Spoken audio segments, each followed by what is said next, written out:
for you to include yourself in the video like you're doing right now, because all it is whenever you go, and I can even show you in the screen that I'm sharing right now, whenever you go to recording, your video will be able to be popped up. So I think maybe it will not show you what I want to show, but we'll see. Um, New share. Okay. So I think whenever you go down here, this little box that's kind of crossed out for, like right now you have your face popped up on the Zoom camera. If we weren't on Zoom, then it would show like my face down here at the bottom of the screen. So Okay. it automatically does it if you have a webcam already installed on your computer. At least that's what it does for me anyway. Yeah. The only thing with that is like I like look at myself when I'm talking, so I get all like flustered. So I was like trying to overcome. I was like thinking like, okay, is it going to be like a strict requirement that I'm like speaking to myself, or like how do I combat like just Yeah, staring at myself the whole entire presentation? yeah, I know that that's a challenge. I just it's something that over time you get more comfortable with. With me, I since I have to record all the lectures and you see my face all the time in the video, I just don't even think about it anymore. If I look stupid or whatever, I'm just like, I'm in the video. It is what it is at this point. Okay. So you do prefer that we are in the video? Yeah, Yes. yeah, that would be good Okay. if I can Great. get Then that's all the questions I had for all of everything else. cool. Let's see. Here we go.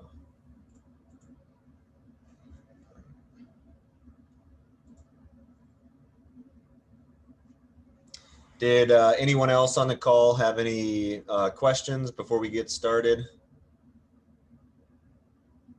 other than regarding the case, the Ruth Chris case?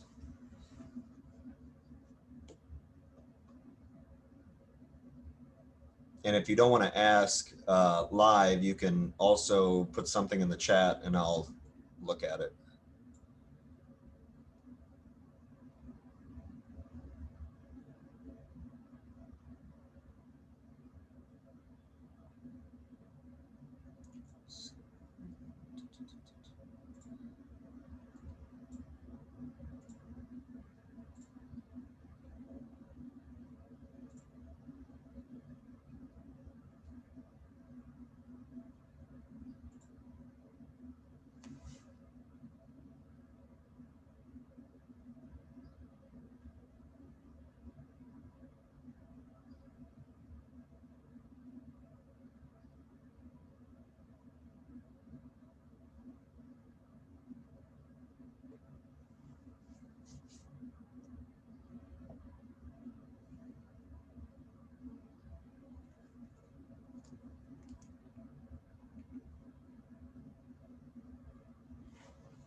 For those that just got on the call, if you have any specific questions that are unrelated to this case, you can ask them, and feel free to ask really whatever question you want. Just like based off my announcement, try to be specific as far as what maybe you don't understand.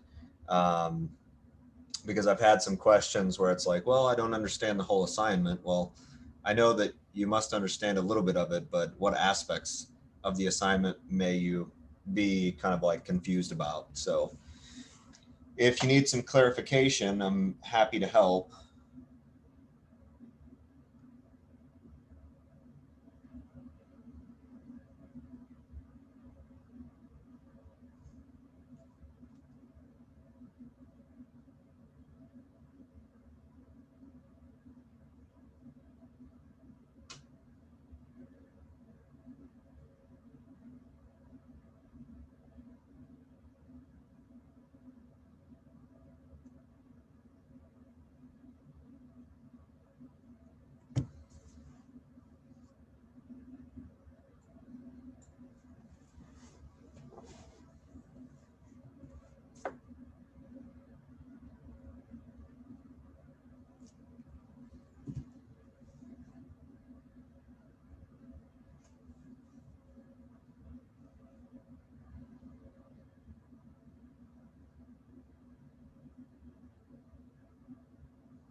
All right, we're getting close to 11 a.m. So, good morning and welcome to our second Zoom session. The next few Zoom sessions, as we go through, they become more and more important because the topics become much more in depth, especially related to our chapter material that we're going to be covering. So, with today's information, a lot of the stuff we can apply this back to our chapter one material. Even in there, they talk about the different types of product market strategies, the penetration, product development, market development, and diversification. So we can relate that back to what we talked about in chapter one. But before we get started, I just wanted to, I had a great question before I started the recording. So, question related to the exam. The exam is all multiple choice. That's the only thing that you have due tomorrow. So, no real other assignments that you're going to have to do.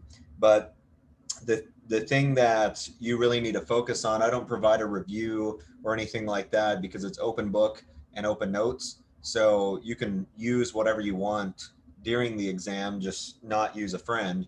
But really, what I always encourage students to do, and most student groups have done really well, like the average on most of my exams are high B's across the whole entire class. So I think it's been anywhere from like 85 to 92 is usually the class average. So based off that, then you should know my exams.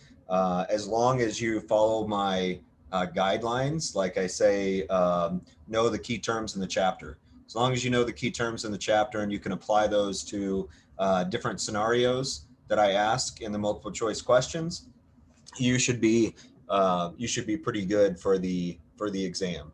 So, are there any questions, or what questions do I have about the exam or any other material besides this case? Do Does you it know how open many up? questions are going to be in the test? Do you Sorry. know? Does it open up at a specific time that we have to take it, or is it going to be open all day, just like due by 11:59? Yeah, so two questions. One, yes, it's open from midnight to 11:59 p.m. So you take it at your convenience whenever you want, just as long as you complete it by that deadline. You have 60 minutes to complete each of the exams. The first one is like 40 questions, I believe, and I have two extra credit questions that are on the exam. So you have kind of like a little bit of leeway. Um, and I'd have to check the second and third exams, but for sure the first exam is like 40 questions. The second one may be closer to like 45, 46, and then the final exam that we have, exam three, is probably closer to 55 to 60 questions, but that's because we cover, I think, one more chapter than the other exams cover. This exam covers four chapters. The next exam will be four, and then the last one I think is five chapters. So that's why you have some additional questions. And I think that answers both of those questions. What other questions? I have a quick question. Sure, go for it. For the current marketing challenge, do you have to put your works cited at the end, or no works cited? You just need to kind of like state your sources while you're talking about something, like if you use a specific quote. Um, yeah, in the past, there hasn't been like really, they haven't used like a specific quote per se, but sometimes what students will do is they'll paste like the link on the first slide of their PowerPoint presentation, so it's there. Um, Also, you could include your sources in the comments with the YouTube link that you submit. So, if you got an article from Wall Street Journal and an article from Fortune, just copy the links and paste them in that comment box whenever you submit your YouTube link. So no really like hard and fast rule on that. It's kind of just up to you if you'd like to put the link in the presentation, put the link in the comment. I'm kind of open to that, just as long as the content you're presenting is accurate, not like it's made up. Did that answer your question? Yes, sir. Thank you. Of course.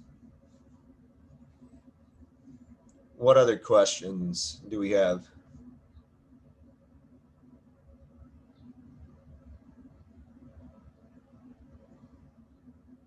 Okay, well, if there are no other questions, maybe you might think of some near the end. You can hold those and we'll take any additional questions at that time. So let's go ahead and jump into the Ruth Chris case. And the first thing that I kind of did, the first question that's there is it's kind of broken up into 4 questions in one, if you will. So kind of what I like to do is break up these questions to where you can kind of see it a little bit easier. And the first question always has students kind of stumped at the beginning. So I'll take any ideas that you might have on how the first cut was made for these list of potential countries. And if you'll notice, the list of potential countries that they're looking at are those in Exhibit 4. So that's they made the first cut already, and these countries are the ones that they're looking at to their 35 here. So kind of like, what did Hannah do to make the first cut in the list of potential countries? How did he get from 200 to less than 35? Those 2 questions kind of go together. So any ideas on how this was able to be done pretty quickly?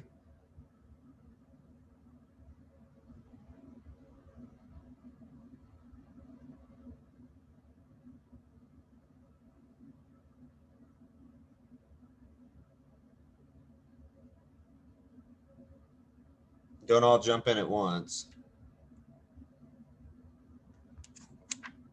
I'll take any ideas.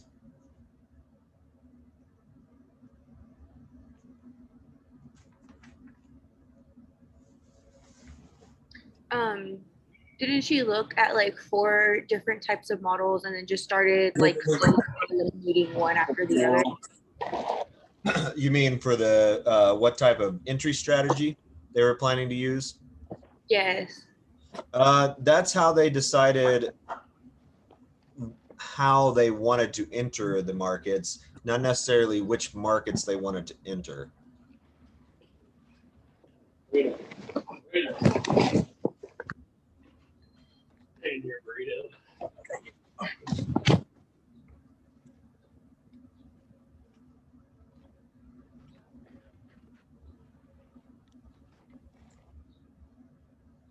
So one of the key things here, if you look at some of these countries that are on Exhibit 4, you'll notice that most of the countries are rather large, right? And if we look at GDP, their GDPs are relatively high, most of them.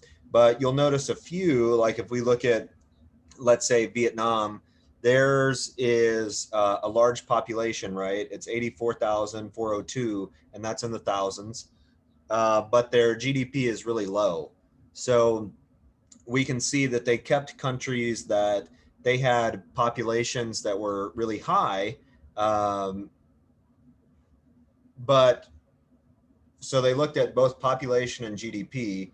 And so if the population was really low and the country was poor, the GDP was low, then those were pretty easy to eliminate, right? Because if they don't have a really large geographic area, if they don't have a lot of people, then it's really, there's not a lot of variability in the different social classes.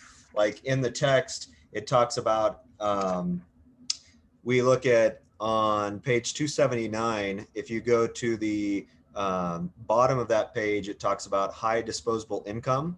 And it says, while this might seem to eliminate many countries quickly, some countries, such as China, have large populations, but they may have a very, even that small percentage of their population that might have a high disposable income, they may be able to have enough customers where Ruth Chris might be interested in going to China.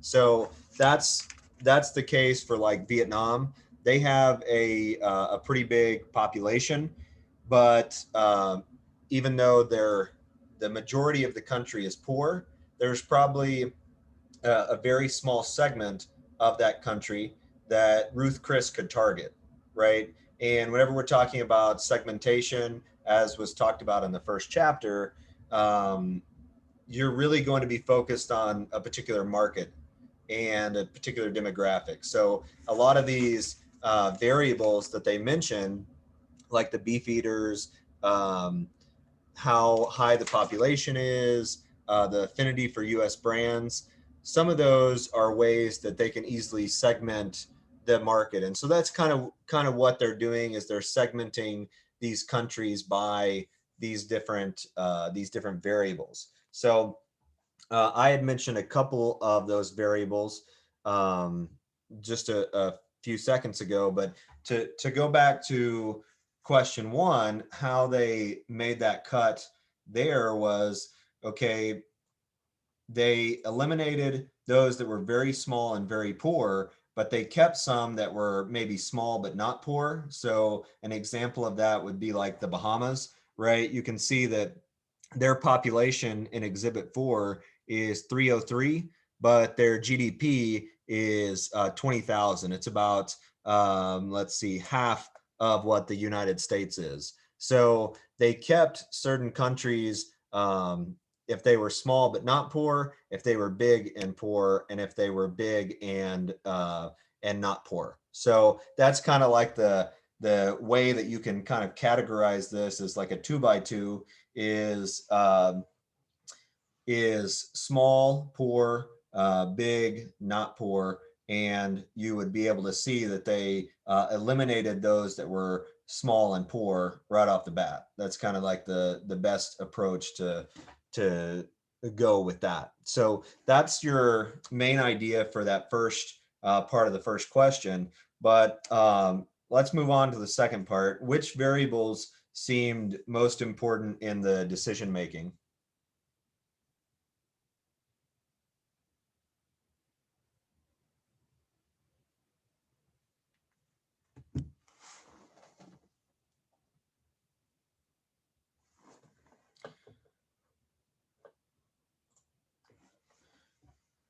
And let's see, how about Gage, you try to answer this question.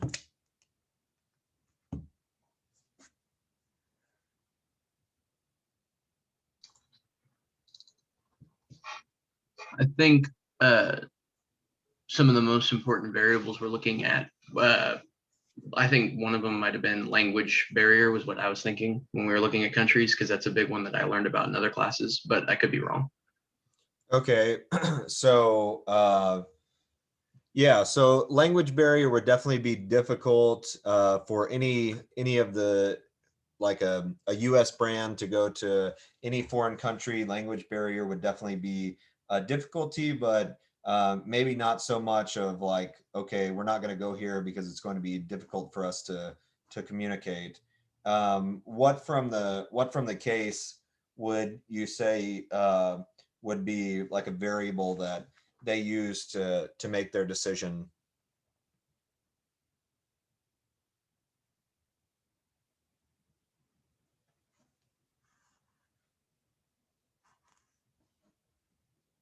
And let's see, Bethany, do you want to try to take a stab at this?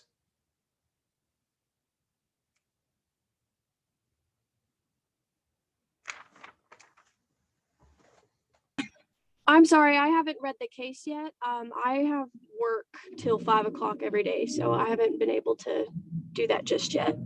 Okay, no worries. How about let's go with Dylan?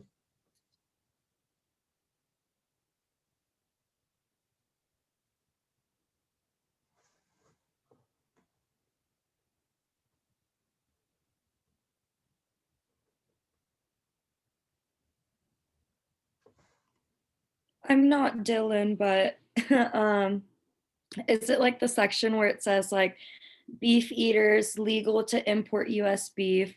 Oops, high population and high disposable income. Is it stuff like that? Yeah, yeah, good. So yeah, they looked at these beef eaters, whether it was legal to import US beef, because like if, of course, since Ruth's is a US brand, they would probably want to bring in US beef. So there are these variables that they considered that were really important to them, and that's, you know, basic. You can pull that directly from the case. What other potential variables might be useful? Gage mentioned maybe language barriers. What also variables might be useful? And this would be like from a research standpoint, that you might need to think about for a second. So a lot of these things they pulled were actually secondary data. And I think I had a nice video on secondary data in the in that chapter 2 learning module. So if you watch that, the secondary data is really nice because the company can pull that. They don't have to go out and do extensive research with customers. They can just easily get the data from the internet most cases. But they could probably do other types of research too, right? So what other variables of interest might be interesting? Can you possibly do like a correlation between the per capita GDP with like the consumption of meat? Yeah, you could definitely analyze the relationships for sure. And that would be something that's definitely possible. Um, sure, great job.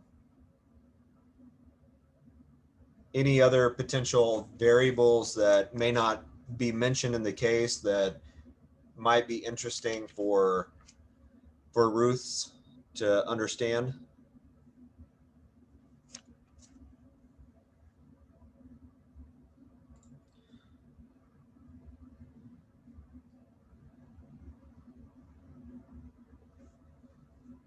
So one thing that they could do is they could see how other beef serving restaurants are doing in that country. So like if they wanted to, they could search out their competitors, right? Oftentimes it's really nice for us to be able to do a competitor analysis. So I'm going to pull up a screen here. Let's see, show you my second screen. So we could look up Outback Steakhouse, and we could go and see maybe their potential locations. Find a location, and we could see if they're present in maybe some other countries. So let's do China. Oh, not even on there. Let's see. Oh.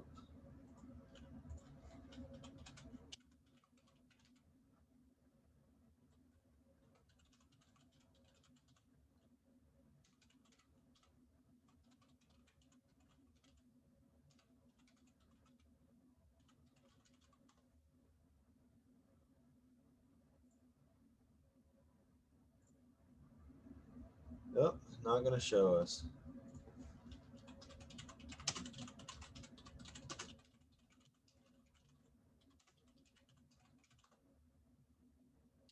Maybe that'll do it. We can try that.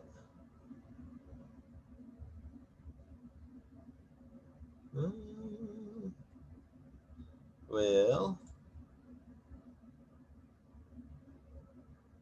may not give us what we want.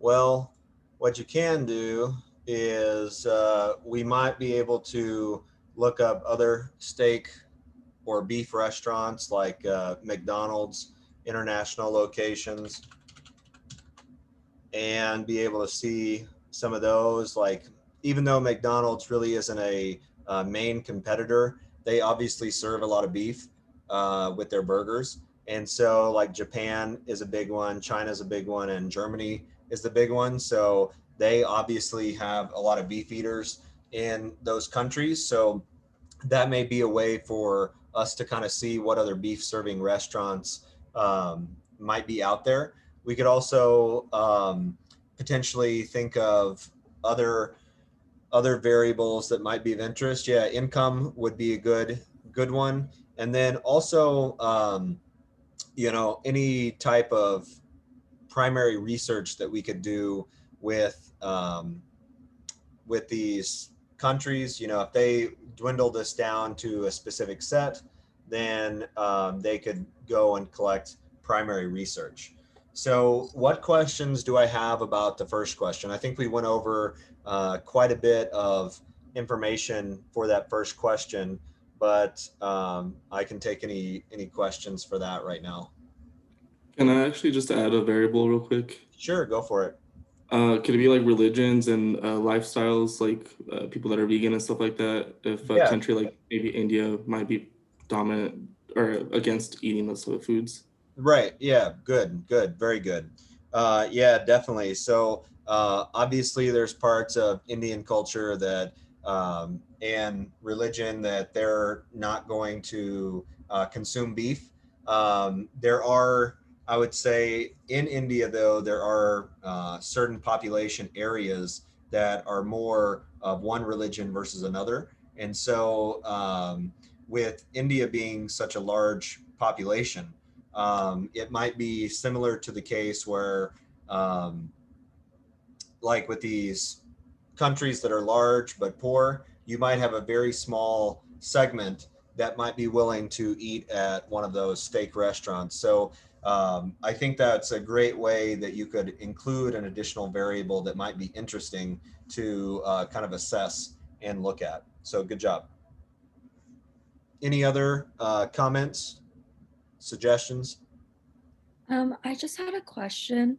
Sure. I didn't really get the first question where it says, what did Hannah do to make a first cut?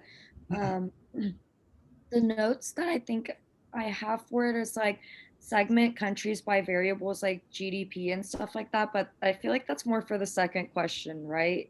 The main thing was that it was population and GDP together. So like small countries with that are poor, those were kind of eliminated right off the bat, right? Because if you look at this list in Exhibit 4, you have countries that are small but not poor, large but poor, and then large but not poor. So the only one that's kind of missing there is small and poor. And we can see that right from even just like intuitively, Ruth Chris wouldn't want to go to a very small country that's poor because they don't have that segment of the population that is probably necessary to sustain a Ruth Chris location. So that's just the basic idea. Small countries that are poor were pretty much eliminated right off the bat. Did that answer your question? Yes, thank you so much. Yeah, of course. Any other specific questions before we move on? Okay. So this next one, what would be your choice for the top 5 opportunities, the top 10? So a lot of times I think students, they've tried to have like 5 and then they've done 10 separate, but it's kind of like just do the top 10 and you rank them. So I'll know which ones are your top 5 and I'll know which ones are the top 10, because it's like, okay, you have to have the first 5 and then the second 5, right? So it's just basically top 10. But what I'm really trying to get at here is, how did you come up with your choice for those? What I would say the most important is like the top 5 locations. But I give you top 10 so that you can think about it in a little bit more detail. because like a lot of students, what they've done in the past is like they've tried to make it to where it's like an equation, like a very math-based equation, like population plus per capita beef plus. It doesn't necessarily have to be that, but just like the main things that you use to come up with your top 5 opportunities, top 10. So did any group come up with their top 5 yet? And actually, what might be good is we can spend maybe a couple of minutes working on this individually while we're here. There's about 20 on the call. So what I would like you to do is take a few minutes to work out your top, let's do top 3. And once you have your top 3, put them in the chat. So just do 1x, 2x, and 3x, and the x's are the countries that you choose, and put them in the chat.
Give you a couple more minutes.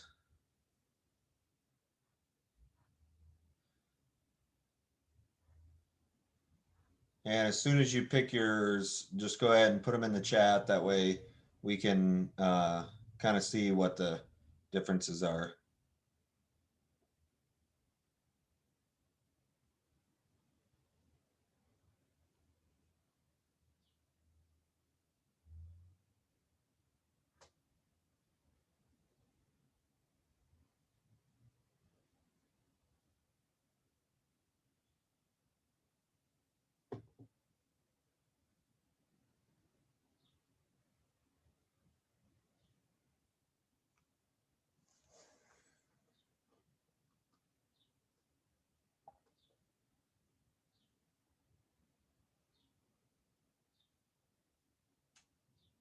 Okay, we have 3 so far.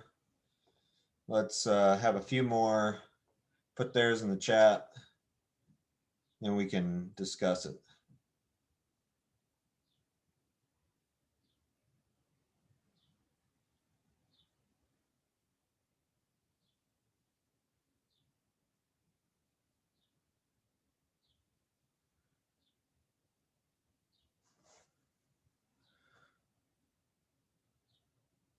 Okay, good. So one of the ones that keeps coming that I've seen quite a bit, there's been some that have been Ireland and a few of them. Australia's been present in a few of them.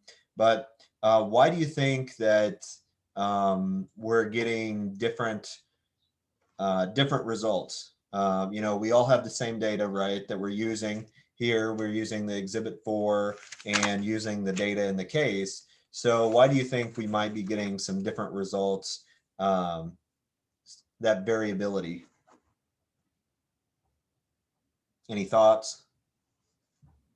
From looking at some of like the countries that people are putting, I know I saw a couple that are like big tourist countries and have like a large American like presence in them, a lot of people visiting. And Ireland, I know when I went, there were most of the restaurants were selling American food, as well as Spain, Australia, Germany. So I think a lot of that is based on the same kind of thought process. Okay, good.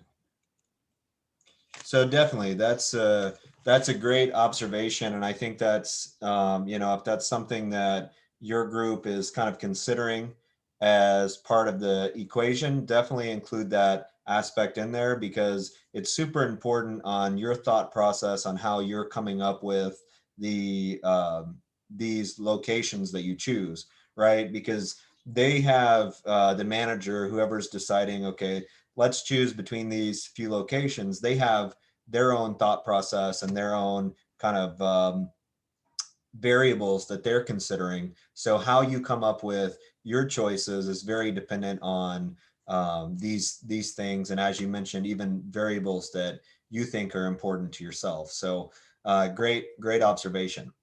We're getting close to time, so I just want us to move on to questions 4 and 5.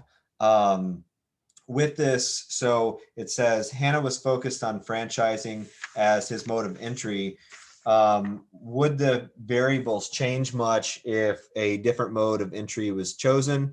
And you could think of this, it talks about how they could open up the restaurants as like corporate owned and just go into these markets and not franchise, and it would just be corporate owned restaurants. That might be one way that they could go about it. They might also be able to have different types of locations. So they may try like the diversification strategy, right, where they create a whole kind of like niche brand of the Ruth's Chris to go in there. So you could think of maybe something like that. And let's see, how much effect does urbanization rates have on the selection process? Well, it's pretty important, I would say. But that's kind of up to you as far as what you think. If you think urbanization rate is important, then that may be something you choose. But like, I'm not giving you a hard and fast, like, okay, one thing is correct over the other. If you can make justification for why you include that in your selection process, then that's great. I just want you to have some type of justification, not just, okay, we chose these and here's the 5 or 10 answers. So provide some type of justification for why you included what you included in your selection process. Make sense? Okay. So for the third question here, we have the internal weaknesses and external threats that Hannah might face. And so you'll have to look into kind of what the challenges Ruth's Chris is going through, and then also what's going on in the market. So I know in the case it talks about different things that are happening during this time frame of the when the case was happening. So you'll need to consider that. And then also that's why they give such a lengthy background on Ruth's Chris, is for you to maybe consider some of the challenges internally that Ruth's Chris has been facing, and some of the things that they may need to work on in the future. So that is a very quick overview, I think, of the questions. What questions do you have for me that I can maybe clarify for you whenever you're working on this case for Friday?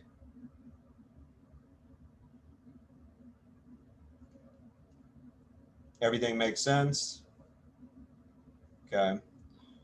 Any questions on McDonald's practice case that's due today? I can take a quick question on that. So if you don't want to email me, you can just ask right now. Everything good there?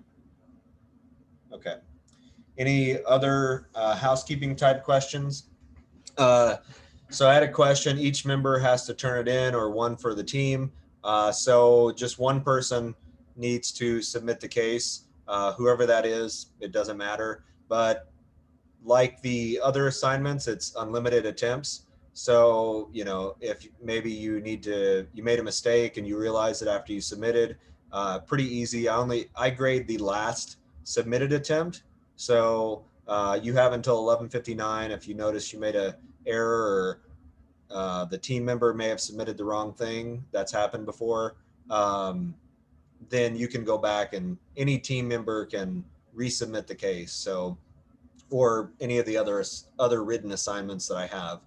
So good question. But yeah, just one team member needs to turn it in, and I go through, and usually for the first two cases, I'm very detailed in the feedback that I give you, especially both on like formatting and on content. So you should expect pretty detailed feedback, especially for the first few that we do. I had a quick question. Sure. Does the executive summary go at the top? Yeah, executive summary goes at the top. Mhm. Okay, thank you. Yeah, so good question. Let me pull that up right quick for Blackboard. So yeah, a lot of students, they had emailed me asking about the formatting, and I provide this just as a nice way for you to understand kind of the paragraph structure and kind of expectations like page number, the alignment, Times New Roman, all of that stuff. But in here, I do this case in particular for the formatting because students really struggled in the past with formatting this case in a detailed way. So that's why I have this one done for you. That way you should follow that whenever we get to the Mountain Dew case. But the executive summary, as it's shown here, goes before all of the responses. And I provide a basic information, like a sentence summarizing your response to each section. But if we go to the Blackboard area, how to write an executive summary, I try to be pretty specific on just the general formatting, but it doesn't need to be like super extensive. I think in the last video I had mentioned that in previous semesters I had some groups that they tried to do like 1.5 to 2-page executive summaries. Don't do that. Yeah, just make it a paragraph, and a paragraph is usually sufficient to provide a summary of your report. Any other questions? One more question. Sure, go for it. So do you want the executive summary to be, so I know you said it like not to do like a full page, just like a little paragraph, but do you want us to like indent it to where it's like on its own? Like it's like the very first page and then the rest starts on the second page, or does it just lead into it? Up to you in that case. You know, I'm not Okay. really too picky as far as that goes, but you know, like you saw, we can open that back up. Like I have a heading that goes right after the executive summary that's on the same level Okay. as that executive summary. So that just signifies to me that you're starting your next section. So Okay. if you have it broken up in these headings and subheadings, like I mentioned, the first level, second level, that makes it easier just for me, but it also makes it easier for you, because what I always say is like underneath each subheading, one paragraph responding to your particular question is kind of like a minimal response, right? Yeah. If you don't do a paragraph, then it's really not sufficient to answer the question. Okay. And last one, because Sure. we got so basically we have like the format figured out now. Yeah. And we have the first level, like the first level heading, like you have, and then the second level, but the third level, I don't like, we don't have a third level because we just have. Yeah, you don't have to have a third level. I just have it there as kind of like a guide if you do have a third level heading, Okay. because sometimes you may have a third level section that may be going in more detail. And what I'll probably do is upload a previous submission that I think like from a previous semester from a completely different case, That way you can kind of see a good example of what a case report should be, if that would help. Okay, thank you. Yep. Any other questions? Okay, well, if you do have specific questions, as mentioned, always feel free to reach out to me. I try to make myself pretty available. Like I responded to emails last night, like about 9 or 9:30 p.m. So I do answer emails, but it's best if you have looked over the information in advance, because 2.5, 3 hours before the deadline doesn't really give you much time to implement my suggestions. And it tells me that you're waiting until the last minute to complete something. So with that, have a good Wednesday, and I will see you on Friday. Thank you. Thanks. Bye-bye. Thank you. Bye.